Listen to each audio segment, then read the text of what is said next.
Hello বন্ধুরা, Biswajit professional YouTube চ্যানেলে তোমাদের সবাইকে স্বাগত জানাই। আজকে অনেক দিন পর তোমাদের সামনে আমি হাজির হয়েছি একটা ইম্পর্টেন্ট তথ্য নিয়ে। সো দেরি না করে চলো জানানো যাক। সবার আগে আমি তোমাদের জানাবো, যেটা অনেকেরই আন্ডার গ্র্যাজুয়েট যারা রয়েছো, গভর্নমেন্ট ইউজিতে অ্যাপ্লিকেশন করেছো বা পলিটেকনিক বা আইটিআই অ্যাপ্লিকেশন করেছো অলরেডি, যেটা অ্যাডমিশনের জন্য অ্যাপ্লিকেশনের ফর্ম ফিল আপ হলো। সো তাদের উদ্দেশ্যে জানাচ্ছি, অনেকেরই মেসেজ যাচ্ছে আমাকে, সেটা অনেকে পাঠাচ্ছ। তো আমি সেই বিষয়টা তোমাদের বলে দিচ্ছি, ইন্ডিভিজুয়ালি বলা পসিবল না।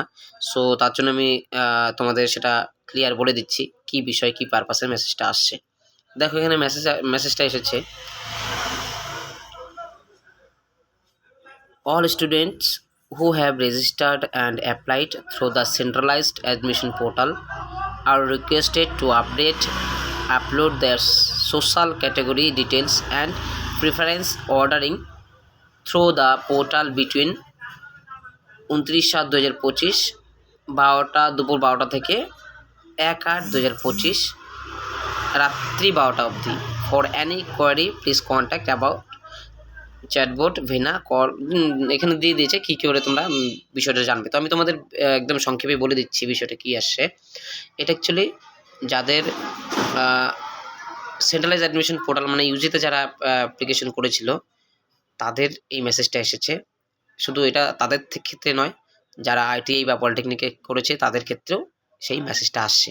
অ্যাকচুয়ালি বিষয়টা কী হচ্ছে, এইখানে যখন প্রথম অ্যাপ্লিকেশন হচ্ছিল তখন এসসি এসটি ওবিসি যে রিজার্ভ কোটা থাকে, রিজার্ভেশন কোটা, যার যে কাস্ট সার্টিফিকেট ছিল সেটা অ্যাপ্লিকেশন করার সময় আগে থেকে হয়ে আসছে, সেটা আপলোড নিয়েছে। মানে কলেজের যে মেরিট লিস্টটা হয়, প্রভিশনাল বা ফাইনাল মেরিট লিস্ট, সেই মেরিট র্যাঙ্কটা যদি কারোর এসসি এসটি ওবিসি সার্টিফিকেট থাকে তাহলে সেক্ষেত্রে তারা একটা রিজার্ভেশন পায়। একটা জেনারেল র্যাঙ্ক হয়, একটা রিজার্ভেশন থাকে। যারা এসসি তার এসসি র্যাঙ্ক থাকে, যারা ওবিসি তার ওবিসি র্যাঙ্ক থাকে, যারা এসটি তার এসটি র্যাঙ্ক থাকে।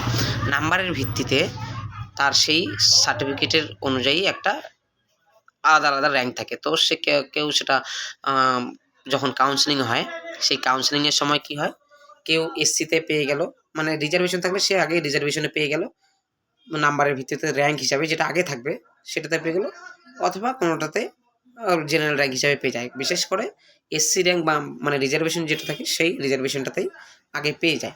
তো এক্ষেত্রে কোর্টে কিছু কেস চলছিল, তোমরা সবাই জানো, ওবিসি নিয়ে। সো সেই ওবিসির কেসের জন্য প্রথমে এটা অ্যাপ্লিকেশন করার সময় আমাদের রাজ্য সরকার, যদিও সেটা অতটা মান্যতা দেয়নি, তারা এসসি এসটি ওবিসি সেটা নিয়ে নিয়েছিল। তো তারপরে যখন কোর্টের থেকে সেটা নোটিশ করে যে অ্যাডমিশন পোর্টাল, সেটা রাজ্য সরকার তারা গুরুত্ব দিচ্ছে না, তারা অ্যাপ্লিকেশনে সেটা করে যাচ্ছে, রিজার্ভেশন যেটা কোটা সেটা দিয়ে যাচ্ছে তারা। তো এটা করার পরে কোর্টের থেকে অর্ডার হওয়ার পরে তারা আবার বন্ধ করে দিয়েছিল। ঠিক আছে, নেক্সটে যে পরে আবার 15 দিনের ডেট দিয়েছিল, সেই 15 দিনের ডেটে বন্ধ করে দিয়েছিল, মানে কোনো রিজার্ভেশনই আর দেয়নি, ডাইরেক্ট অ্যাপ্লিকেশন হয়ে গেছিলো। তো এখন যেহেতু কোর্টের থেকে আবার নির্দেশ হয়েছে, যার দরুন এখন যেহেতু অ্যাপ্লিকেশন এখনও রয়েছে 30 তারিখ অবধি অ্যাপ্লিকেশন করতে পারবে, কিন্তু এর মধ্যেও যারা এখনও মানে যাদের হয়নি আর কি, যারা অলরেডি অ্যাপ্লিকেশন করে ফেলেছো কিন্তু কারো জাতিগত শংসাপত্র ছিল কিন্তু আপলোড হয়নি, কারণ ওই তো বললাম বিষয়টা যে বন্ধ করে দিয়েছিল। তো তাদের মেসেজ আসতেছে, বা সবারই মেসেজ আসছে, যারা ওখানে রেজিস্টার হয়েছে অলরেডি তাদের মেসেজ আসতেছে, তারা তোমাদের নিজ নিজ জাতিগত শংসাপত্র, এসসি এসটি ওবিসি সেই কাস্ট সার্টিফিকেটের ডিটেলসটা ফিল আপ করো। ঠিক আছে, ওখানে পোর্টালে গিয়ে ফিল আপ করে তোমরা আপলোড করতে পারো। তো এইটাই হচ্ছে মেইন বিষয়বস্তু। যাদের অনেকেই আসতেছে বুঝতে পারছে না, তো তোমাদের আমি জানাবো, যারা প্রথমের দিকে করেছো তারা তো ঠিকই রয়েছে, কোনো অসুবিধা নেই। কিন্তু যারা নেক্সট মানে এই যে পরে এক্সটেন্ড করার পরে যে ডেটটাতে করেছো, বেশিরভাগ বলতে কি সবারই সেটা হয়নি যারা পরে করেছো। তো তোমরা তবু প্রত্যেকে চেক করে দেখো অ্যাডমিশন পোর্টালে গিয়ে, যে কোনো ইন্টারনেট ক্যাফে গিয়ে, যারা নিজেরা দেখতে পারে তারা তো ভালো। অলরেডি আমরা অনেক করতেছি। তো সেটা আইটি তরফ থেকে আইটি এর আলাদা রকম মেসেজ যাবে, একই রকম বিশেষ মেসেজটা একই রকম যাবে, শুধু ডিপার্টমেন্ট এখানে যেমন লেখা আছে যে applied through centralised admission portal, সেখানে থাকবে WBS CBT।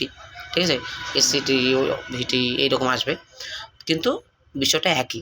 ঠিক আছে, তো ইন্ডিভিজুয়ালি বলা সম্ভব নয়, যার জন্য আমি তোমাদের ভিডিও করে আমি বলে দিলাম বিষয়টা। তোমরা অবশ্যই দেখো, যদি ভালো লাগে অবশ্যই লাইক কমেন্ট করবে, আর অবশ্যই তোমরা যারা যারা দেখছো তারা অবশ্যই সেটা তোমাদের বিভিন্ন সোশ্যাল মিডিয়ায় শেয়ার করে দাও, যাতে এটার থেকে কেউ বঞ্চিত না থাকে।